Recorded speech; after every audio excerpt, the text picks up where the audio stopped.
Hello, मेरा नाम गौतम कुमार रंजन है और आज आप सबों के सामने मैं एसपी गुप्ता बनाम भारत सरकार केस की बात करने आया हूँ। तो ये केस जो है ये जजेस ट्रांसफ़र केस के नाम से भी जाना जाता है और इस केस में पब्लिक इंटरेस्ट लिटिगेशन का जो कंसेप्ट है उसके डेवलपमेंट या यूँ कहें तो उसका बहुत ज़्यादा उसके ऊपर इम्फेसाइज किया गया था। तो पब्लिक इंटरेस्ट लिटिगेशन है क्या? तो जो कंसेप्ट है पब्लिक इंटरेस्ट लिटिगेशन का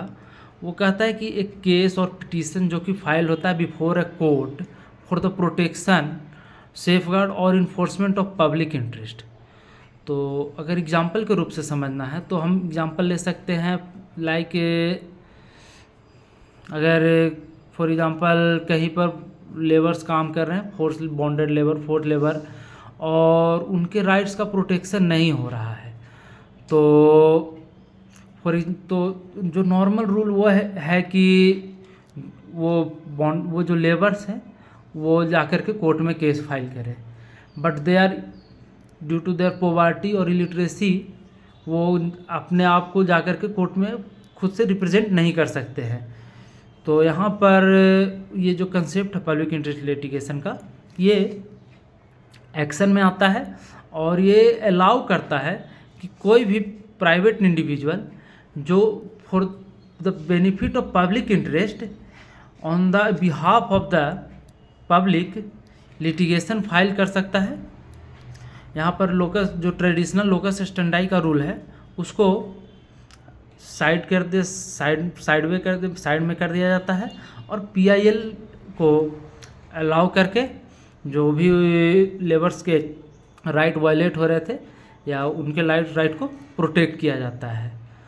तो यही है कि जो पीआईएल का कंसेप्ट बेसिकली वो हमारे जो ट्रेडिशनल लोकस स्टैंडाई का कंसेप्ट था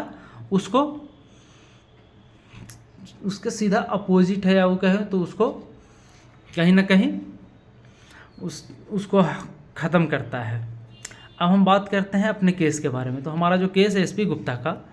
तो इस केस का फैक्ट ये है कि 1981 में उस समय के जो लॉ मिनिस्टर थे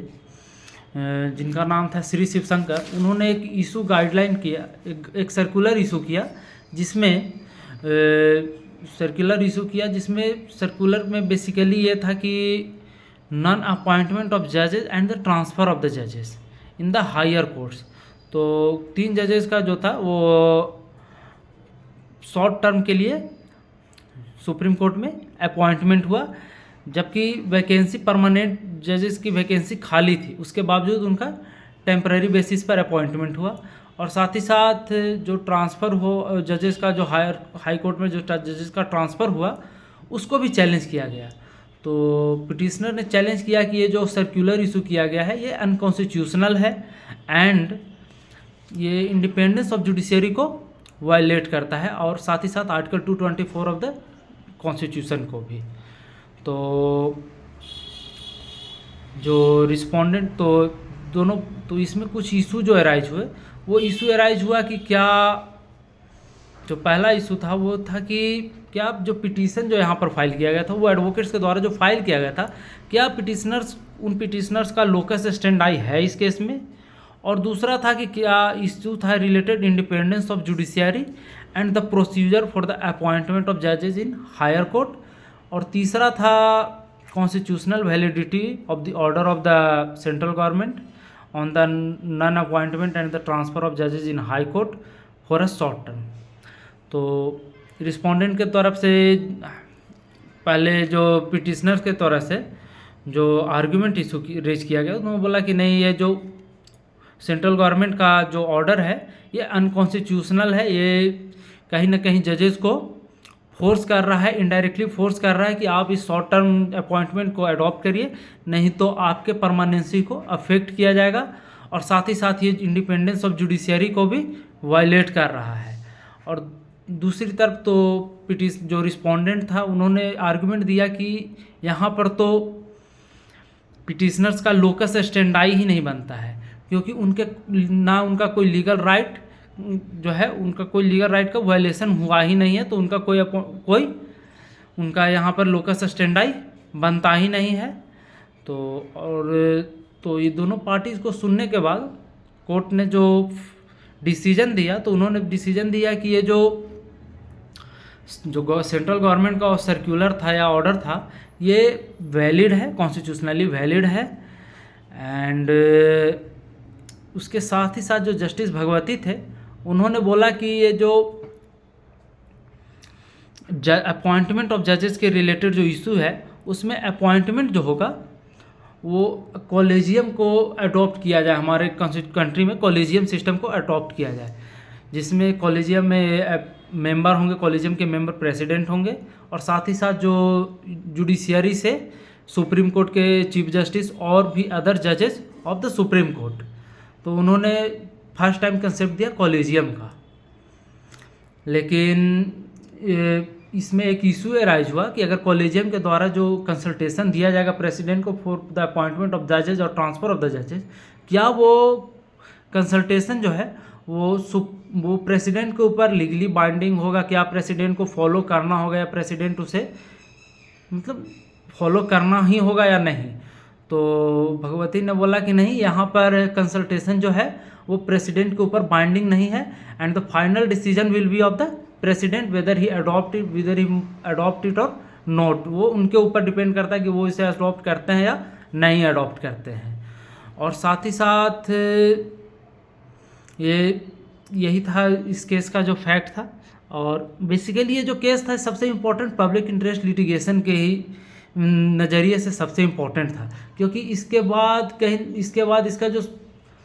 इस डिसीजन के बाद जो इसका इम्पैक्ट आया कि इंडिया में PILs का जो बहुत ज़्यादा डेवलपमेंट हुआ, और कोर्ट्स में लगातार for the protection of the marginalised section of the society PILs file होने लगे। तो ये तो पहला जजेस केस था। इसके बाद 3 और केसेस आए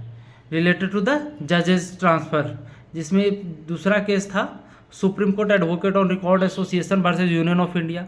तो इस केस को सेकंड जजेस केस कहा जाता है। और इसमें जो पहले केस में जो लूपहोल था जो कंसल्टेशन से रिलेटेड, उसको क्लियर किया गया और हेल्ड किया गया कि जो advice given by the chief justice of India is essential and important and must be considered by the president. उसके बाद इन स्पेशल रेफरेंस आया ऑफ 1998 जो थर्ड जजेस केस है। उसके बाद फाइनली 2015 में supreme court versus union of India का केस आया, जिसमें 4 जजेस केस के नाम से जाना जाता है, जिसमें NJAC national judicial appointment commission को अनकॉन्स्टिट्यूशनल सुप्रीम कोर्ट के द्वारा करार दिया गया और बोला गया कि ये जो है इसमें जो प्रोसीजर NJAC एक्ट को इम्प्लीमेंट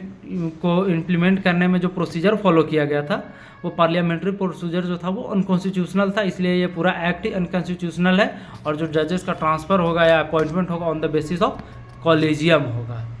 तो in the final we can conclude that कि हमारे यहाँ ये जो फर्स्ट जजेस केस है या SP गुप्ता का केस है, ये one of the most important case है, जहाँ पर पहली बार अपॉइंटमेंट ऑफ जजेस एट ट्रांसफ़र ऑफ जजेस से रिलेटेड इशू रेज हुआ और कोर्ट के द्वारा डील किया गया। और साथ ही साथ कॉलेजियम सिस्टम का हमारे कंट्री में डेवलपमेंट हुआ और PIL का भी इससे हमारे कंसेप्ट में बहुत ज़्यादा डेवलपमेंट हुआ, और जिसका साथ ही साथ राइट टू इंफॉर्मेशन का भी इस केस के कारण डेवलपमेंट हुआ। That's all, thank you.